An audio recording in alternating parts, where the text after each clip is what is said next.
আমরা আমাদের মাদ্রাসার ছেলেদেরকে চামড়া তোলার জন্য পাঠাই না। ধিক, কি বলেছি? ধিক, থুতু ছিটানো দরকার। শরীয়তে দ্বীন ইসলামের খেদমত করবে যেই ছেলে শুরুর দিন থেকে আপনি তার গোড়া কেটে দিলে। আল্লামা ইকবাল বলছে, गला तो गोट दिया अहले मदरसा ने तेरा, कहां से आए सदा ला इलाहा इल्लल्लाह। সদকা ফিতির খেতে খেতে গলার মধ্যে কি পড়ে গেছে? চাপ পড়ে গেছে।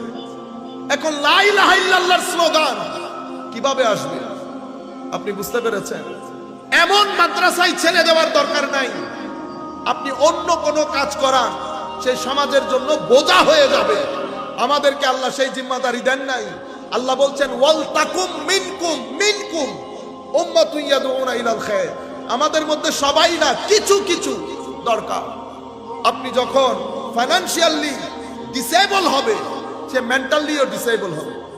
ডিসেবল হলে সমাজের মধ্যে সে হকের আওয়াজ বুলন্দ করতে পারবে না। বড় মানুষ দেখলে ভয়ে কুকড়ে যাবে, চোখে চোখ রেখে কথা বলতে পারবে না। আপনারা বুঝতে পেরেছেন?